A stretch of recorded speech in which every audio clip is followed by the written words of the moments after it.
Thank you, President. As the chair of EFET said, I've also had the privilege of being on this delegation and to actually visit the border between the two Koreas and seeing with one's own eye the most militarized frontier in the world brings home the intensity of tensions and the threat felt by the South Korean people.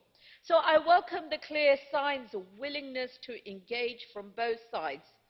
Although the main onus is obviously on DPRK, a helpful step that could be taken by South Korea would be not to overly insist, I believe, on reunification, especially given that we sense that the younger generation see this as less important than a peaceful coexistence.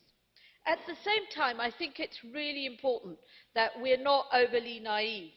It wouldn't be the first time that countries open up to DPRK following positive signs, but that funding is quickly diverted to further development of nuclear weapons, as has happened to Japan in the past.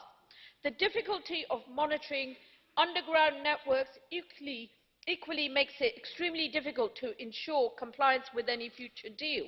So talks between the US President Trump and Kim Jong-un scheduled for May need to be underpinned by a coherent strategy rather than emotions or machismo.